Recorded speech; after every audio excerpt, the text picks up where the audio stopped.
Welcome back to Sportsbook Review Videos. It is week number 11, and it is once again time to start taking a look at some of the early value potentially on the NFL odds boards here for the 11th week of the regular season. And with the bye weeks coming to a close, there could be some nice value opening up here even early in the week, where that could be closed here by the time we get later in the week. And I think one of the main games that I have my eye on here for some early week value is the Dallas Cowboys and the Miami Dolphins here, with the potential of Tony Romo coming back this week.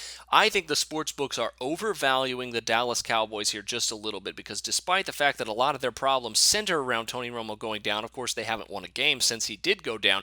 I think that the sports books are a little bit are trying to trap the Cowboys fans here, wanting to jump back in on the Cowboys bandwagon and buy low potentially on the Cowboys as they try to salvage their season and make a push here towards the playoffs in the last 7 weeks of the NFL season. However, Miami is still a very good team, and at home I think they could give Dallas a lot of problems, and I think they're being undervalued potentially because the sports books are so much overvaluing the Dallas Cowboys here. So at a pick 'em -1 potentially here on the Miami Dolphins could be a nice early week wager that could close here to around -2 or -3 once we get closer to the week, if the sharps end up seeing the same thing that I'm seeing here in week number 11. Now, the other one I've had my eye on here for some early week value is an NFC North divisional battle between the Packers and the Minnesota Vikings.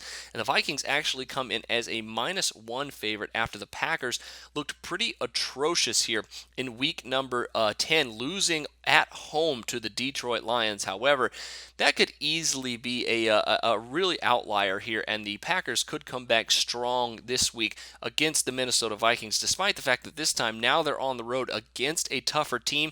The Packers as a +1 underdog could be a very good wager if they can indeed get their stuff together this week. Will they? I'm not quite sure. I think with this one, even though there is a little bit of early value, I think I'm a little bit more inclined to wait and see on this one compared to the other one, which I think I'd be ready to jump in on now. But still, the Packers are not that bad of a team as they looked last week, and if they can turn some things around, potentially find that running game even on the road against a tough Minnesota Vikings run defense, I think the Packers have the ability to cover and or win this game outright. Well, that'll do it for me this time. Make sure to check out some of my opening odds report as well, some early value over there, as well as some of my NBA picks here tonight. But until then, for Sportsbook Review, I'm Jordan Sharp.